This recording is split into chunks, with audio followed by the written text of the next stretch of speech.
নমস্কার বন্ধুরা, রিনা সাহা ইউটিউব চ্যানেলে আপনাদের সকলকে জানাই স্বাগত। বুধবার মাঘী পূর্ণিমার দিন গোমাতাকে খাইয়ে দিন এই দুটি জিনিস। অর্থের অভাব থাকবে না। দুঃখ, কষ্ট, বিপদ আপদ, পিতৃদোষ, অকাল মৃত্যু এই সমস্ত সমস্যা থেকে মুক্তি মিলবে। বন্ধুরা, মাঘ মাসের এই পূর্ণিমার গুরুত্ব অপরিসীম। এই পূর্ণ ও পবিত্র পূর্ণিমার দিনটি ১৪৪ বছর পর এসেছে। তার সাথে মাঘ মাস। এই দিন গোমাতাকে খাওয়ালে ভগবান বিষ্ণু ও দেবাদিদেব মহাদেব এবং ৩৩ কোটি দেবতার আশীর্বাদ পাবেন। বন্ধুরা, এবার জেনে নেব পূর্ণিমা কবে লাগবে ও কখন ছাড়বে ও পূর্ণিমার দিনটি কবে পালিত হবে। বাংলার ২৯শে মাঘ, ইংরাজির ১২ই ফেব্রুয়ারি বুধবার হচ্ছে মাঘী পূর্ণিমা। বাংলার ২৮শে মাঘ, ইংরাজির ১১ই ফেব্রুয়ারি পূর্ণিমা লাগবে সন্ধে ৬টা বেজে ৫৭ হয়ে ১৭ সেকেন্ডে। আর পূর্ণিমা ছেড়ে যাবে ২৯শে মাঘ বুধবার রাত্রি ৭টা বেজে ৮ হয়ে ১৯ সেকেন্ডে। নিশি পালন আপনারা করবেন। যেহেতু বুধবার রাত্রিতে ছেড়ে যাবে, তাই নিশি পালন করতে হবে আপনাদেরকে ২৮শে মাঘ মঙ্গলবার। আর বন্ধুরা, আপনারা সত্যনারায়ণ পূর্ণিমার পুজো পাঠ উপবাস হবে ২৯শে মাঘ বুধবার, অর্থাৎ ইংরাজির ১২ই ফেব্রুয়ারি বুধবার। বন্ধুরা, এই পবিত্র মাঘ মাসে স্নান এবং দানের অবশ্যই করবেন। বন্ধুরা, আপনারা অনেকেই আছেন মহাকুম্ভে স্নান করবেন বলে ঠিক করেছেন। রাত্রি ৭টা বেজে ৮ হয়ে ১৯ সেকেন্ডের মধ্যে মহাকুম্ভে চতুর্থ শাহী স্নান করবেন। বন্ধুরা, আসা যাক মূল পর্বে। এই মাঘ মাসের পবিত্র মাঘী পূর্ণিমার দিন গরুকে খাইয়ে দিন এই দুটি জিনিস। বন্ধুরা, পূর্ণিমা অনেক পাবেন। এই মাঘী পূর্ণিমার গুরুত্ব অপরিসীম। এই দিন এই পবিত্র কাজটি করতে পারলে আপনাদের ভাগ্য বদলে যাবে। আপনাদের ৭ পুরুষ সুরক্ষিত থাকবে। তাদের কোনো দিন অন্ন, বস্ত্র, বাসস্থানের টাকা পয়সার অভাব থাকবে না। সুখ, শান্তি, সমৃদ্ধিতে ভরে উঠবে আপনাদের পরিবার, যদি এই ছোট্ট উপায়টি চুপচাপ গোমাতাকে খাইয়ে দিতে পারেন। তৎকালীন দারিদ্রতা আপনাদের জীবন থেকে দূরে সরে যাবে। ৩৩ কোটি দেবদেবীর ধারণকারী গোমাতার আশীর্বাদ পাবেন। আর কখনো কোনো দিন কোনো সময় বাড়িতে খাদ্যের অভাব থাকবে না। সর্বদাই অন্নভাণ্ডার চালে পরিপূর্ণ হয়ে থাকবে। বন্ধুরা, ১৪৪ বছর পর এমন সুযোগ পেয়েছেন। মাঘী পূর্ণিমার পূর্ণ তিথিতে সমস্ত নিয়মবিধি মেনে এই উপায়টি করতে পারেন, তাহলে আপনাদের ঘরে সুখ, শান্তি, সমৃদ্ধি ও অর্থে ভরে উঠবে। বন্ধুরা, আপনারা চান আপনার এবং আপনাদের পরিবারের ওপর সর্বদাই গোমাতার আশীর্বাদ থাক, দেবদের আশীর্বাদ থাক, দেবদেবীর আশীর্বাদ থাক, স্বয়ং মাতা লক্ষ্মী দেবীর আশীর্বাদ থাক, ভগবান বিষ্ণু ও দেবাদিদেব মহাদেবের আশীর্বাদ থাক, মাতা পার্বতীর আশীর্বাদ থাক। বন্ধুরা, এই পবিত্র মাঘী পূর্ণিমার তিথিতে এই উপায়টি করতে পারলে সর্বদাই আপনার জীবনে ধন সুখ প্রাপ্তি করতে পারবেন। বন্ধুরা, এই পবিত্র মাঘ মাসের পূর্ণিমার দিন চেষ্টা করবেন বাড়ির কাছাকাছি গঙ্গা বা নদী বা পুকুরে স্নান করবার, কারণ এই পূর্ণিমার দিন শাহী স্নানের মহাযোগ আছে। আর যদি একান্তই স্নান করতে না পারেন পুকুরে বা গঙ্গায়, বাড়িতে জলে স্নানে কিছুটা গঙ্গা জল মিশিয়ে স্নান করবেন। তারপর পরিষ্কার শুদ্ধ বস্ত্র পরিধান করবেন। তারপর আপনারা আপনাদের ঠাকুর ঘরের সমস্ত দেবদেবীর নিষ্ঠা, ভক্তি ও শ্রদ্ধা সহকারে পুজো পাঠ করবেন। তারপর এই পবিত্র মাঘী পূর্ণিমার দিন বিরাট যোগ আছে দানের। আপনাদের সামর্থ্য অনুসারে গরিব, দুঃখী, দারিদ্র মানুষকে দান করবেন।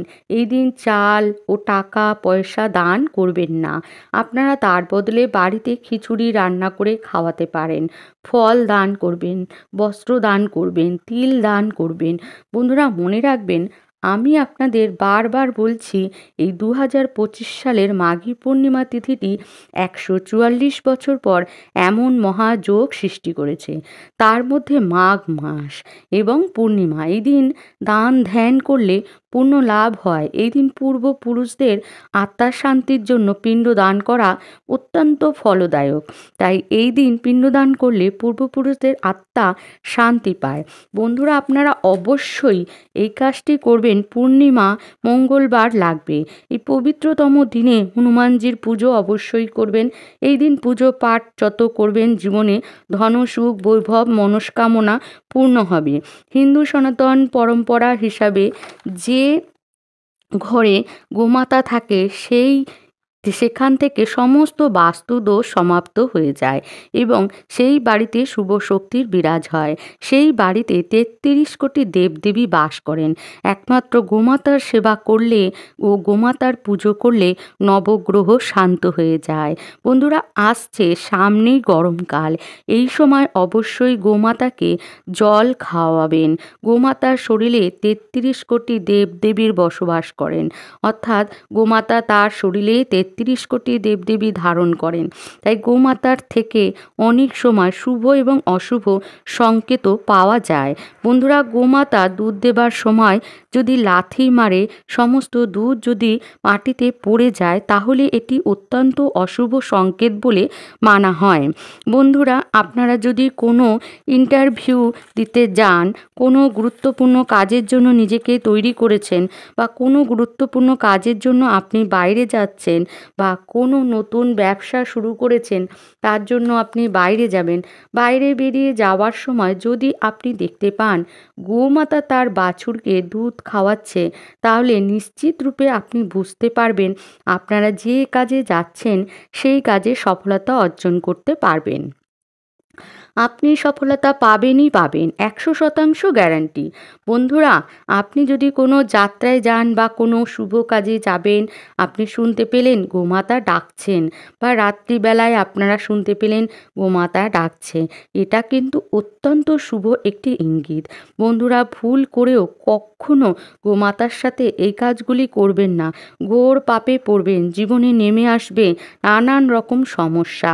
বন্ধুরা, অনেক মানুষ রয়েছে গোমাতার সঙ্গে খারাপ ব্যবহার করেন, গোমাতা বাড়িতে আসলে তাড়িয়ে দেয়, গোমাতার ঠিকঠাক দেখাশোনা করে না, মারধর করেন। গোমাতা যতদিন দুধ দেয় ততদিন সেই গোমাতার সেবা করেন, ভালো ভালো খাবার দাবার দেন। আর যখন গোমাতা দুধ দেওয়া বন্ধ করে দেয়, তখন গোমাতাকে অবহেলা করেন, মারধর করেন। এমনটা কখনো করবেন না। বিশেষ করে এই পবিত্র মাঘী পূর্ণিমার দিন এমন করলে ঘোর পাপে তলিয়ে যাবেন।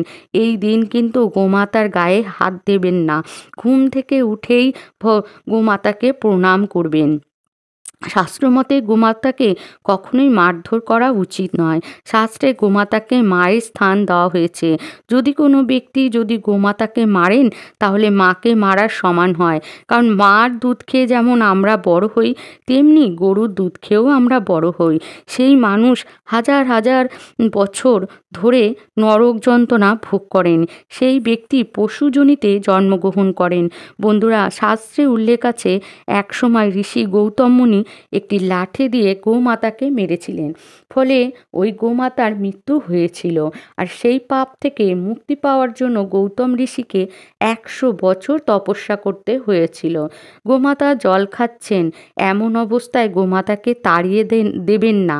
আপনি কিন্তু ঘোর পাপে পড়ে যাবেন, নরক যন্ত্রণা ভুগতে হতে হবে।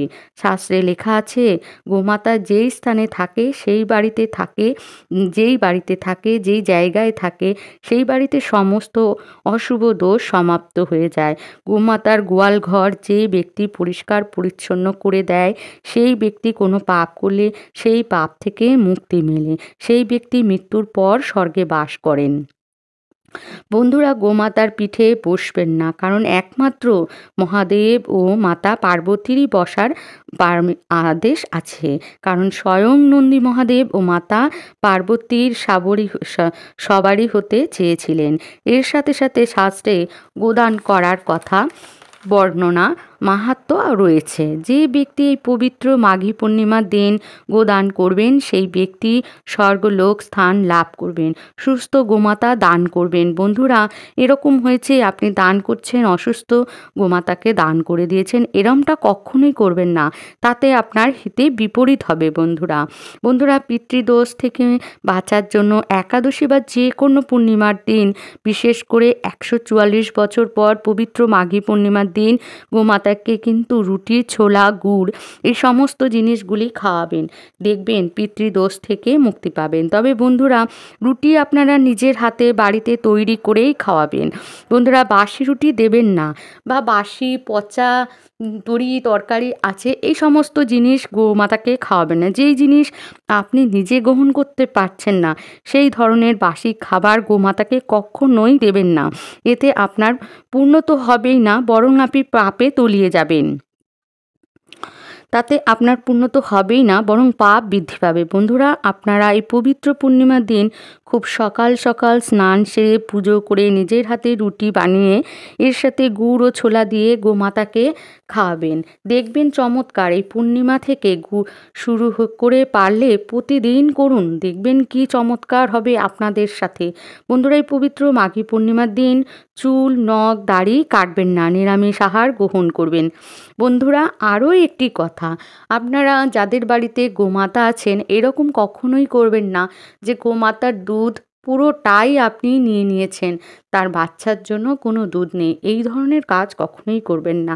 অবশ্যই তার বাচ্চার জন্য দুধ রেখে তারপর আপনি দুধ নেবেন। এই কাজটি করলে আপনি মহা পাপে তলিয়ে যাবেন। বন্ধুরা, আপনারা আটার 11টি গোলা বানাবেন, তার মধ্যে একটু করে হলুদ মাখিয়ে দেবেন। এই আটার গোলা একটি করে খাইয়ে দেবেন। আটার গোলা গোমাতাকে খাওয়ানোর সময় গোমাতার সিংহে বা তার পিঠে, গোমাতার মাথায়, গোমাতার চরণ ছুঁয়ে প্রণাম করবেন। দেখবেন এই কাজটি করতে পারলে আপনারা প্রত্যেকটি কাজে সফলতা অর্জন করতে পারবেন। আপনাদের জীবনে সুখ, শান্তিতে ও সমৃদ্ধিতে ভরে উঠবে। গোমাতার শরীরে থাকা 33 কোটি দেবদেবীর আশীর্বাদ ও কৃপা লাভ করবেন। আর বন্ধুরা, অবশ্যই এই কাজগুলি এই পবিত্র মাঘী পূর্ণিমার দিন করবেন। আর গোমাতাকে অবশ্যই 7 বার প্রদক্ষিণ করবেন। আর যখন গোমাতাকে রুটি খাওয়াবেন, শুধু রুটি ভুল করেও খাওয়াবেন না। এই রুটির মধ্যে একটু হলুদ, একটু গুড়, একটু ঘি বা ছোলা দেবেন। অবশ্যই একটি করে রুটি সকালবেলায় নিজের হাতে বানিয়ে খাওয়াবেন। বাসি রুটি কখনোই গোমাতাকে খাওয়াবেন না, বা বাসি পচা খাবার দেবেন না, বা সবজি পচে গেছে, নষ্ট হয়ে গেছে, বা ফল এই ধরনের খাবার কখনোই দেবেন না। এর ফলে আপনার মধ্যে অশুভ শক্তি বিকাশ করবে এবং আপনার গ্রহদোষের সৃষ্টি হবে। তাই বন্ধুরা, গোমাতাকে সবসময় যত্ন সহকারে খাওয়াবেন। গোমাতাকে কখনোই গালিগালাজ করবেন না, এতে আপনার ভাগ্যে গ্রহদোষ লেগে যাবে। তাই বন্ধুরা, আজকের ভিডিওটি আমি এখানেই শেষ করছি।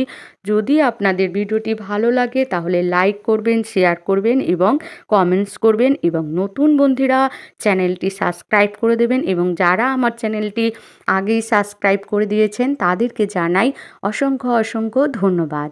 আর বন্ধুরা, আশা করছি ভগবানের আশীর্বাদে আপনারা সকলেই ভালো আছেন এবং সুস্থ আছেন। বন্ধুরা, আজকের ভিডিওটি আমি এখানেই শেষ করছি। জয় গোমাতার জয়, জয় গোমাতার জয়, জয় গোমাতার জয়।